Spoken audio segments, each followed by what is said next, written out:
And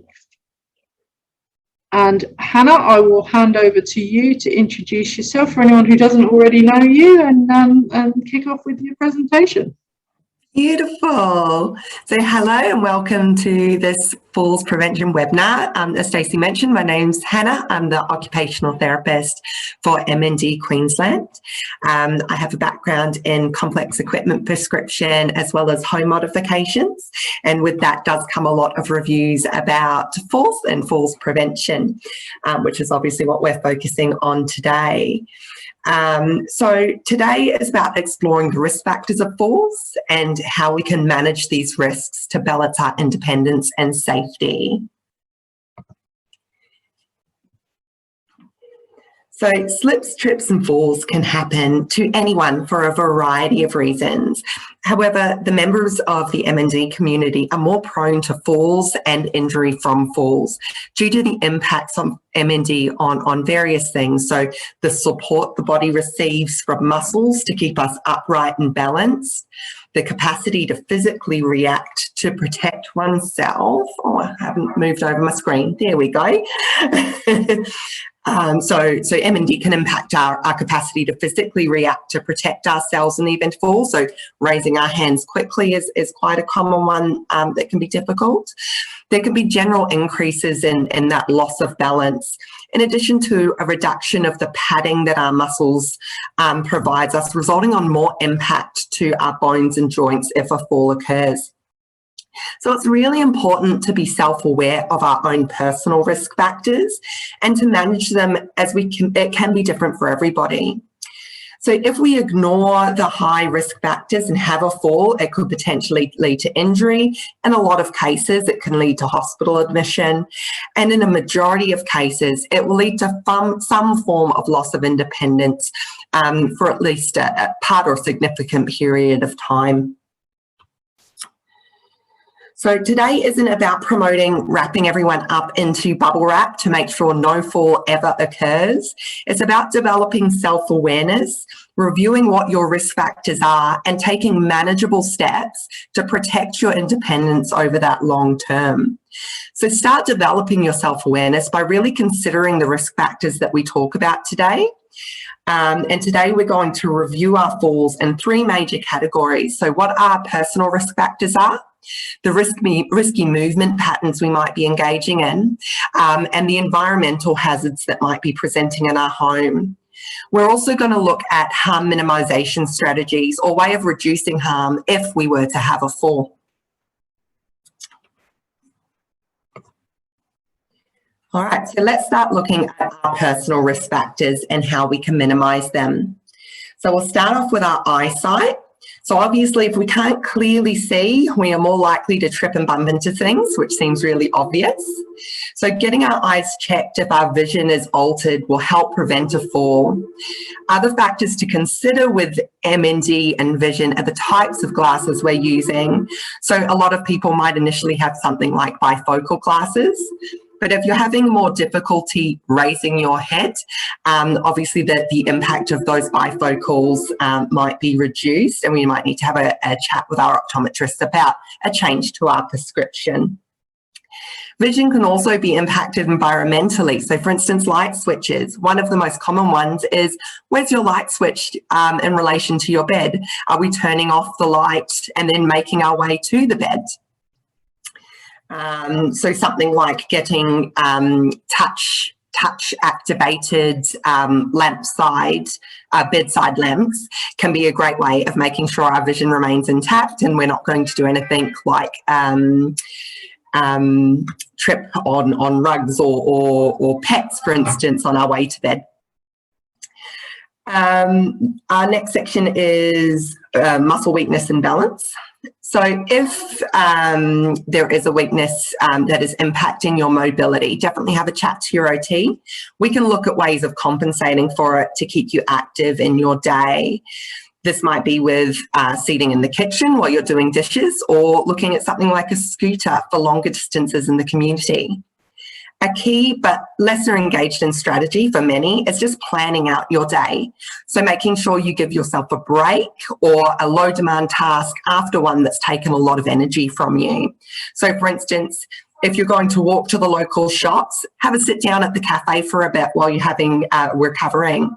Or if you're taking your scooter into town, that can help reserve energy so that you can have a bit more of a walk around inside the shops.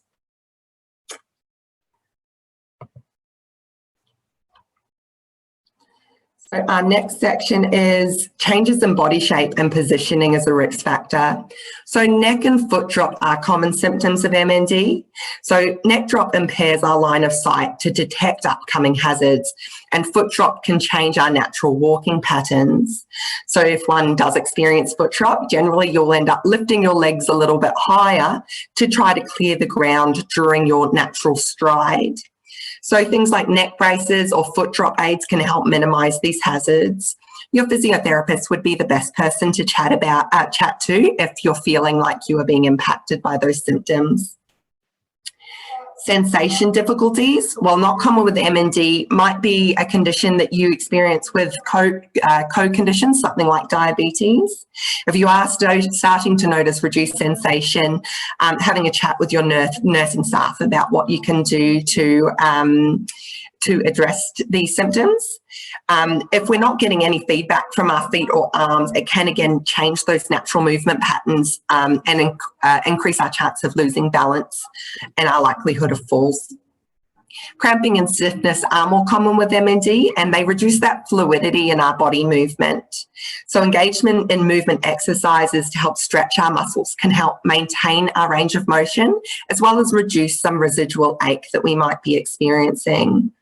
If the cramping and the pain are impacting your daily engagement, you definitely need to have a chat with your medical team, your physio and your occupational therapist. We can figure out some of those items that may be contributing to that pain and ways to either manage it with daily planning or with daily movement exercises or if need be with medications. Incontinence can also lead to falls because it generally leads to a tendency to rushing to the toilet. This is probably one of the hardest things for people to address because toileting is something people really want to maintain their independence in for as long as possible. Managing incontinence doesn't necessarily mean using continence aids though. There are a variety of strategies we can use, such as reviewing the type of clothing you're wearing, using things like bedside commodes, changing where your bedroom is located, in some cases medications. All of these things can limit the distance to get to the toilet, limit the amount of time to get onto the toilet, and in some cases reduce the urgency or output, which creates those panic situations. If incontinence is an issue, you can again talk to your OT or your continence nurse, depending on what the problem is that you're experiencing, or both, why not? Having adequate nutrition also provides us with the energy to optimize our body's capacity to keep upright and prevent dizziness. So make sure you have adequate water also, and particularly in summer. So tea, while made a lot with the water, also has a lot of caffeine, and that does have a tendency to dehydrate. The evidence shows us that the caffeine in the tea, it increases urgency, and it also eliminates a lot of that water that you've just drunk to sort of an equivalent value like you haven't drunk any water. So you've got your double risk factor there, the increased frequency in toileting as well as not having actually consumed the water.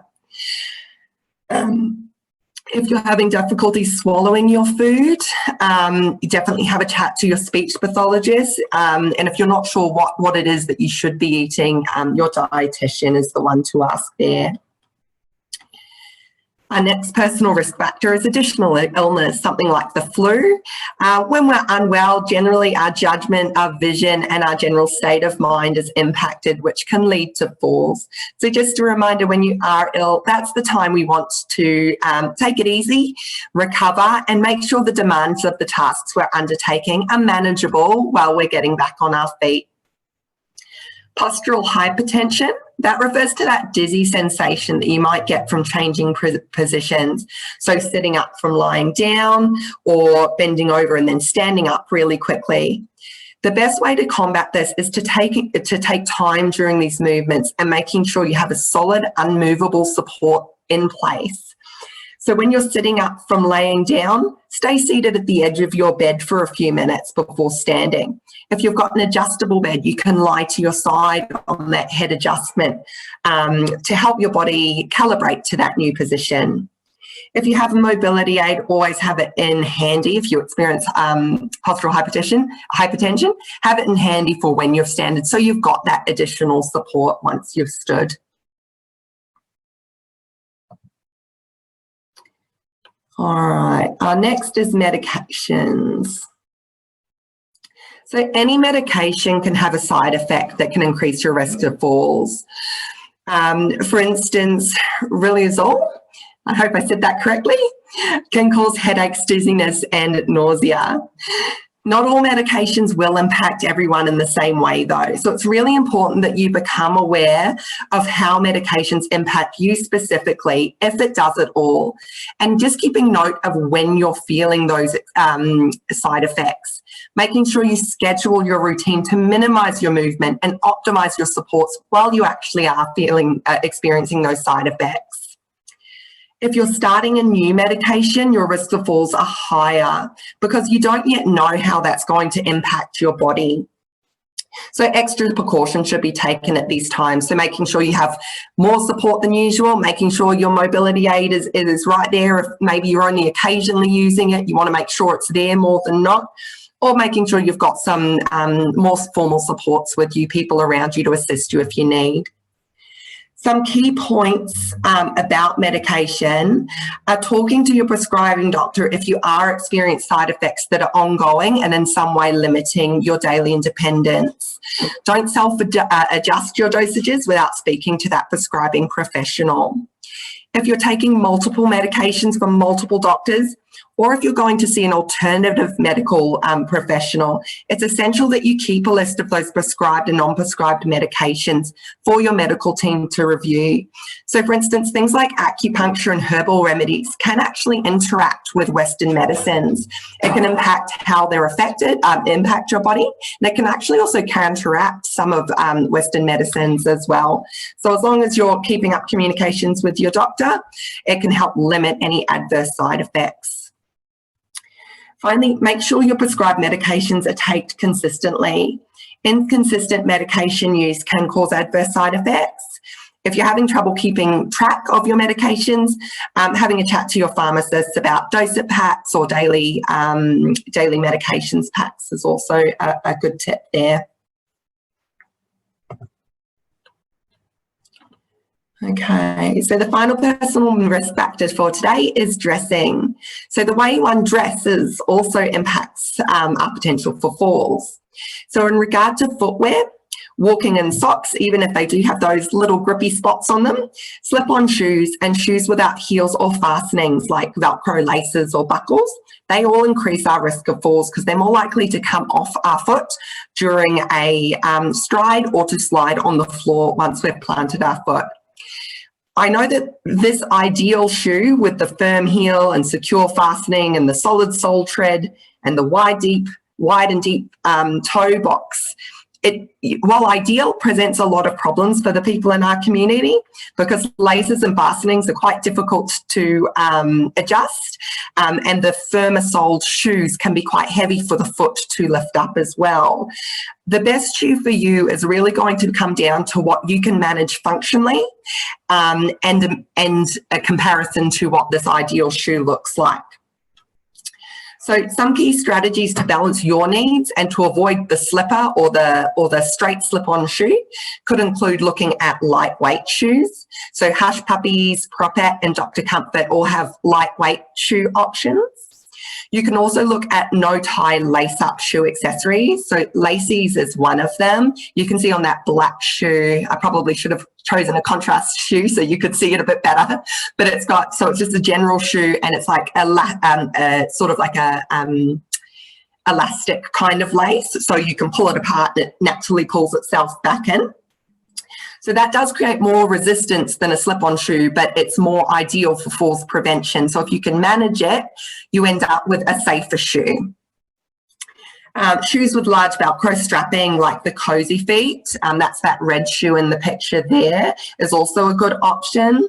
So that one I know comes in a woman's house shoe. I did try to find a male alternative, but I ran out of time on that one. I'm sorry. I'm sure there will be one out there, but I know the Amelia house shoe is quite popular with ladies.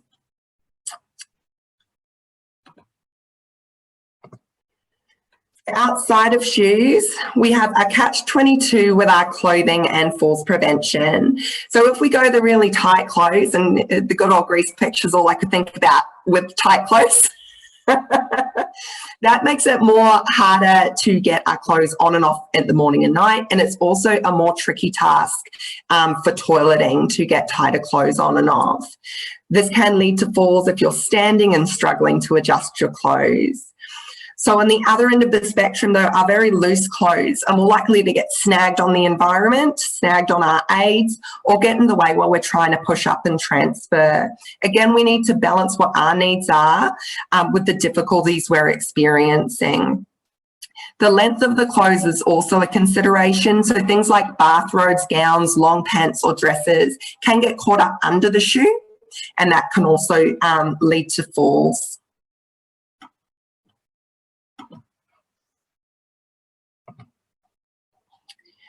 All right, so the next category of our falls risks falls risks is risky movement patterns.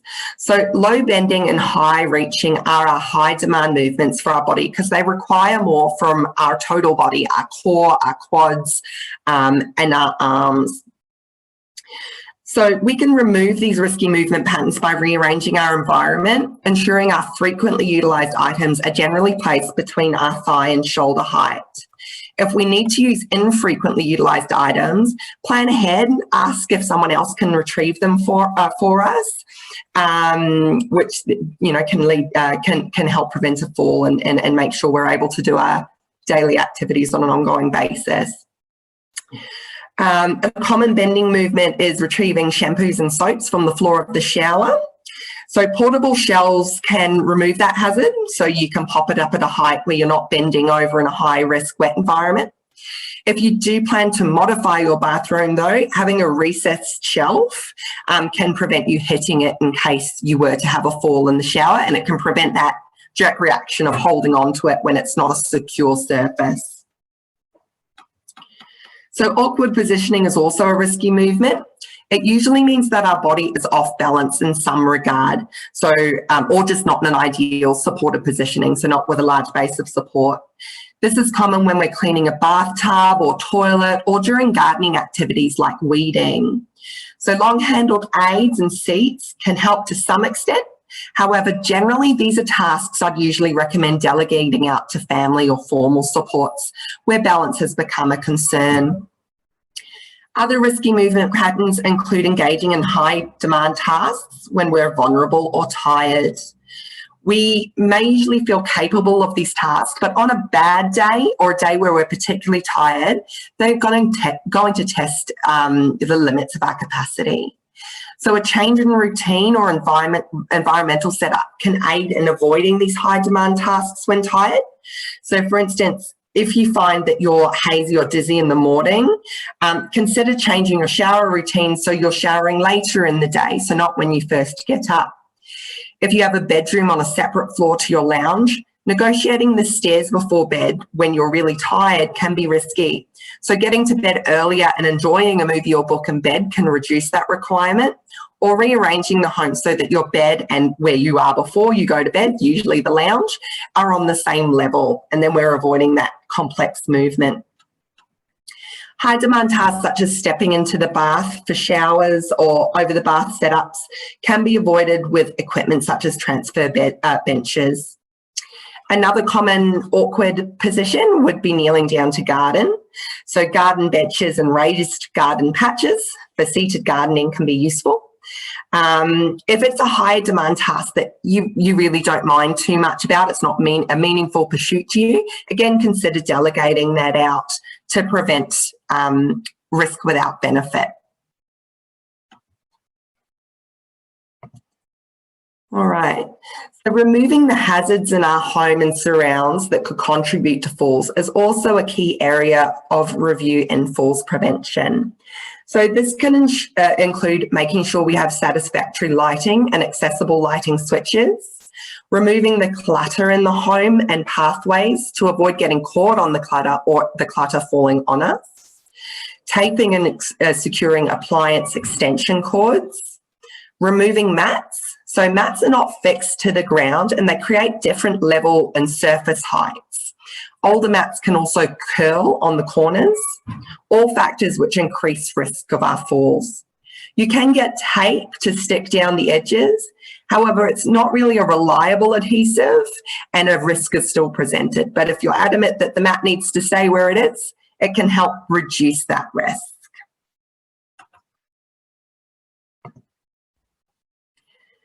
So ensuring we have appropriate support in high-risk wet areas is ideal. So shower seats, installing grab rails is a common one. I do get asked about suction grab rails, and I have talked about this in previous webinars, and the risk continues to be great with using a suction grab rail. I use them to test transfer heights when I'm doing modifications to make sure it's going into the right place for that person.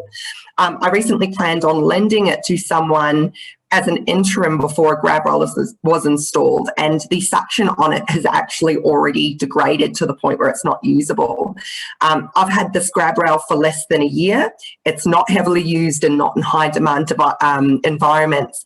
So that just gives you an idea of how faulty they can be. Suction rails are a false support and they aren't reliable for that sustained or sudden force you'd experience during a fall. So they're definitely not one I would recommend if you're worried about falls.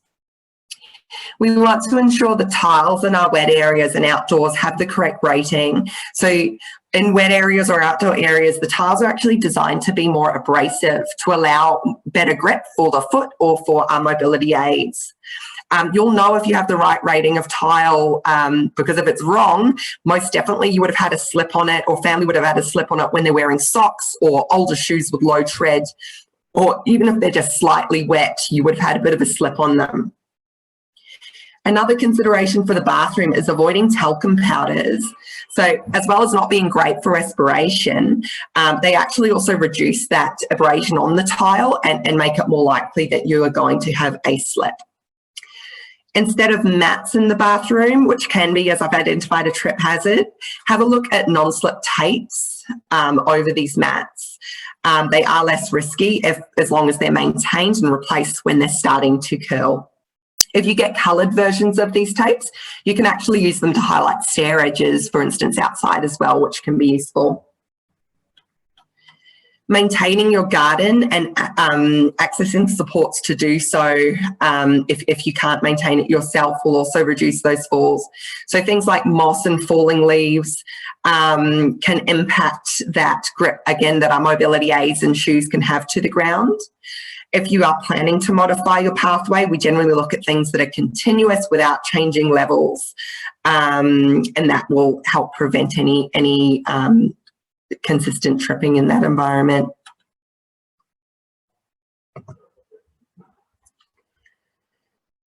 Repairing torn carpets and broken pathways is a good idea. Again, mobility aids and shoes can get snagged on them. Modifications to remove unnecessary steps to allow for better access of equipment. So, for instance, the little step to go into the shower, we call it a shower hob, is a common one. We can do things like install chairlifts to remove the necessity to negotiate stairs if that's become a problem. Another good one is pet security.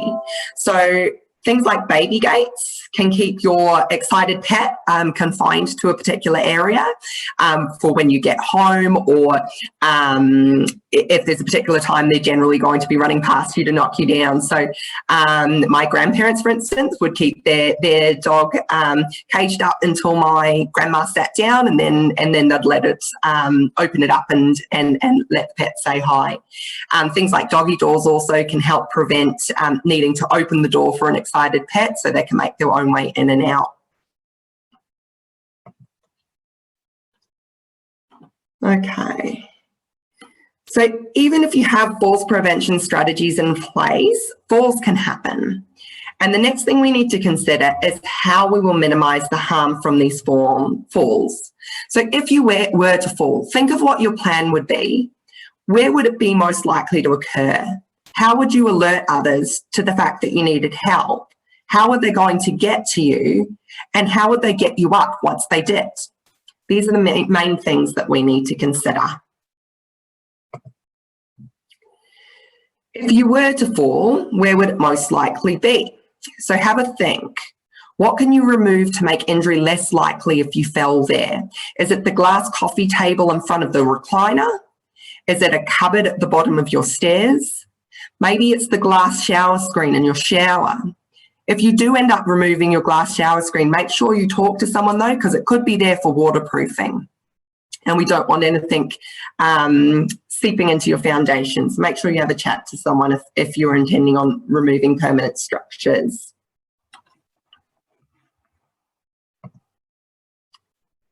If you were to fall, how would you alert someone, and how would they? How would you? Oh, yeah, I spoke to the manager. Yeah, so if you were to fall, how would you alert help, and how would they get to you? So falls pendants are the most common thing. They're the safest option for falls communication. They're basically like little mobile phones in cases that aren't going to break. So they're made to be shatterproof. It's two-way communication, so they can talk to you, you can talk to them. It doesn't require a foundation unit, so if you're out in the garden, they'll still be able to talk to you. There's a big yellow, and the one you see on the screen is a big yellow button, so if you've had a fall, you can press that button to call the variety of options. Those particular units also come with falls detection, so if it's detected a change in level, it will automatically send out a distress call, which you can turn off if you wish to. There are multiple ways that this can work. You can either load it with friends and family numbers, or you can have a monitoring service if you think that will be more reliable in the event of a fall. And they will have information like where your spare key is, who they need to contact if they need to contact family. And if you're not responding, they will call emergency services. They're definitely better than they used to be. They've got better reception now than they used to be. And like I said, they're the safest option. If you are going, I don't really want to be wearing a falls pendant, I don't feel that's quite up for me yet. There are smartphones that come with falls detection. So Apple smartphones now. There are some apps you can get on Android phones. If you're not planning on getting a falls pendant, it could be a good bridging app. I don't recommend them as an ongoing support though, because there are some common barriers with phones. Phones run out of batteries. Mine does all of the time. I don't always have mine on me. Phones also break. So if you've had a sudden fall, we also know that they're less sensitive. So if you've had a fall, it might not actually pick it up. Another option is if you're a Telstra company, a Telstra customer, they've got a delayed hotline, which is available to most of their customers with landlines. So it will automatically connect your phone to relatives or a friend's number, automatically dial it if the telephone is off the receiver. The problem with that is, one, you need to be near your phone. So you would need to, in the event of a fall, get to your phone to knock it off the receiver. I know my nana actually had a system like this, and I would commonly pick up the phone and try to find a number to dial, and all of a sudden I'm talking to a neighbour who was very lovely, but you'd need to keep in mind the other people using the phone and making them aware of that particular feature.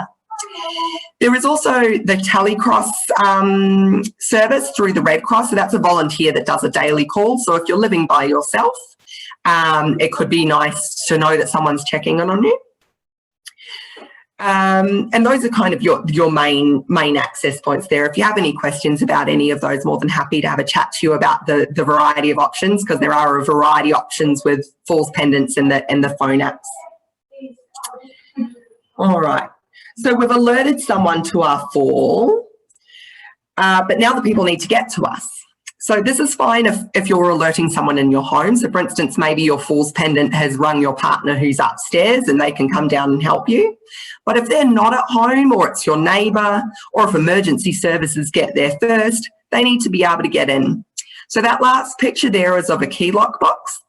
It's a very common method. People pop a spare key in there and then secure it or hide it somewhere. If you go through a falls monitoring company, they'll note where that particular device is kept and what the code is. Or you can advise a neighbour of what the code is prior for safety. You can also give a neighbour or a close friend a spare key, but I mean, the downside there is they would need to be available in the event of a fall to pass that over to services. So once the people get into your home, there is still the potential that where you have fell is going to impede their ability to get to you. So one of the more common places to have a fall is in the toilet. So they're generally small spaces, and when you fall, you generally fall forward and in front of the door. So if your door opens inward, it obviously presents an issue of having to, unfortunately, move you with the door in order to give you the help, or screwing the door off the hinges or breaking the door, which is obviously not ideal. So one of the more common modifications I would undertake is re-hinging a door to swing outwards in small spaces. You can also get lift-off hinges on doors. So the door, if you lift up, actually comes off the frame. So another common method for emergency services to be able to get to you. Obviously not for external doors, but internal doors in places you think you might have a fall, it can be quite handy. All right. So help has arrived, but we're still on the floor. So what should you do? Should your neighbour call an ambulance? Should you get up? How do they help you once they're there? So as a rule of thumb, if you've lost conscious for any period of time, if you have any bleeding or you know you've injured yourself in any way, shape or form, if you've got pain or a headache, if you've fallen directly on your hip or hit your head at all, if there's heat coming from anywhere you've impacted, if your skin has changed colour, or if you've had a previous break, which means you're more susceptible to break that area again, or even if you're not sure, call an ambulance. It's better to get checked out and return home than to cause yourself increased or significant injury by trying to stand. So if, for instance, you've fractured your hip or leg and you attempt to stand on it, you could significantly increase the damage and injury by trying to weight bear on it after.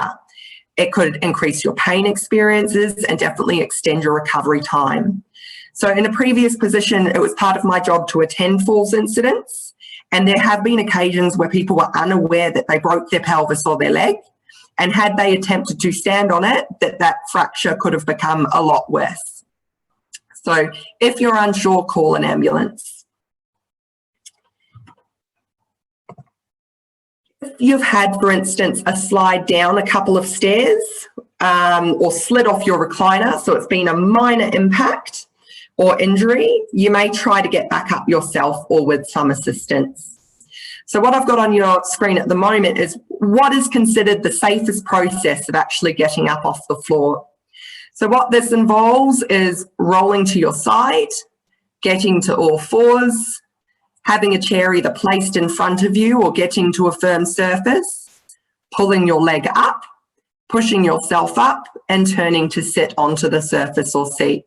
If you've got someone assisting you, they may pop a chair behind you to avoid rotation. So, I mean, this is the ideal process. Again, presents a lot of difficulties for people in our community. A lot of those movements are quite difficult at the best of times. The reason that they suggest this method is because it takes advantage of all our big muscle groups and puts the less stress on our joints to get back up. It's hard for me to give advice about what would be the most ideal process for you because everyone is different with different symptoms. But if you feel that this process or learning a process of getting up the floor would be beneficial, you'll need to engage with your OT or your physio to kind of work out the process of getting up off the floor that will best suit your body's capacities. There are hoists that can lift from the floor, but you would need training, or the people using it would need training to utilise it. So if you've got a common support that might be assisting you post-fall, definitely that training can be provided and the hoist be provided. I do get asked quite a bit about there are chairs out there that lift from the floor. So once you're on the floor, it's a chair that kind of gets constructed under you and it kind of lifts you into a seated position, or it pumps up into a seated position. Unfortunately, these chairs are definitely not likely to be funded under the NDIS scheme because of the risks that it could be inappropriately used. So if you've fractured a hip and then you get yourself up to seating, you could dislocate your hip. And via alternative packages or self-funding, they're not cheap devices. The last time I looked at one, which I've got to admit was about 4 or 5 years ago, they were around the $5,000 mark. I would also point out, though, even if you were considering it, when it puts you into a seated position, it's a very low seated position. So it's about 20 centimetres in height. So then you need to consider how you would be transferring from that height itself. So if it's going to result in hoisting anyway, potentially that would be your ideal first point of call, because it would be safer for transfers, and also a requirement anyway to finish off the process. All right. So in conclusion, please don't dismiss clumsiness or little trips. These are the very first cues that we might need to review our falls and our falls hazards and how to manage them. When we see these early cues, this is the best time to act and help secure our independence. By taking these proactive steps, we can reassure ourselves that we've taken steps to manage our risk of falls and that our harm from falls are limited. Even a few little minor trips can develop a fear of falling, and these can be quite disabling for both ourselves and our family. So to safeguard against your increased rates of falls and your harm from falls, develop your plan. Think again, where are you going to likely fall? What can be done to prevent that fall in that area? How are you going to get help? How would they get to you, and how will you get up? If you are seeking a falls review or recommendation specific to you, again, have a chat to your OT. I'm also happy to field any questions that you have about your plan and what you feel would be a good action plan for your circumstances. So I hope that was all right. And yes, good luck with planning. Excellent. Thank you so much for that. I'm not sure if I can stop you sharing. Here I can. So now we've got everyone back. Yeah, thanks, Hannah. That was really thorough. So well worth a foot-long sub. And just to clarify that comment for everyone else's benefit, Hannah told me that she intended to do a falls prevention workshop for you all, but I asked her to do it with less than 2 weeks' notice. So I had to give her a bit of an incentive, and we landed on lunch as that. So I'll definitely pay off on that one. It's well worth the money. So at this point then, probably best to hand over to you guys. Does anyone have any questions you want to ask Hannah? The motor neurons that innervate the intrafusal fibers lost in MND? I couldn't answer that one. Sorry, I'm unsure. Yeah. Because it obviously would mean that joint position sense was at risk of being inadequate. My apologies, I've missed that one. What was that one? Well, if your intrafusal fibers are lost, then joint position is diminished. Yep. Okay. So falls would be more likely. Indeed. There are many symptoms of MND that increase our risks of falls. That's correct. Yes. And they can be different for many people. And I am aware that when we talk about falls prevention, you know, some people get very worried about how to prevent all falls, and I do try to be quite careful with conversations about managing for specific people, you know, what sort of positioning deficits we're looking at and how to best manage that if that is our highest risk contributing to falls, rather than like I was saying at the beginning, instead of wrapping everyone up in bubble wrap because a risk is likely. Yeah.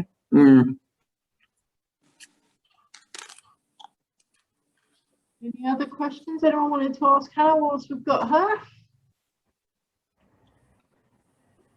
Helen, can I ask one? If you're non-verbal, what would be the best device for you from a falls pendant? Yeah, so with non-verbal, it's a very good question. So falls pendants obviously work like a mobile phone. So if we're not able to communicate with the person on the other end, we need to discuss an alternate protocol.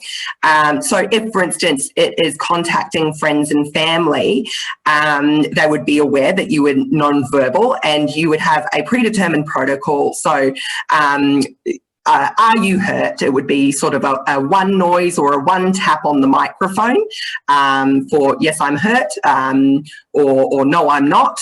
And then they can be aware of whether or not they need to call an ambulance, and your circumstances based on questions and yes, no answering. There isn't a phone out, a falls pendant out there at the moment that is video based, which would be more ideal. If you were to go through a monitoring company, you can adjust the protocols with them to advise them that you are non-verbal, and what the procedure would be. And again, that would just be tailored to the person's circumstances. Thank you. Lynn, I think you were going to ask a question a second ago.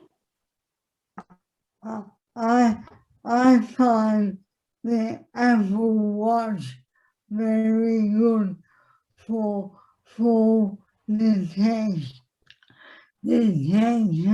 and calling for help.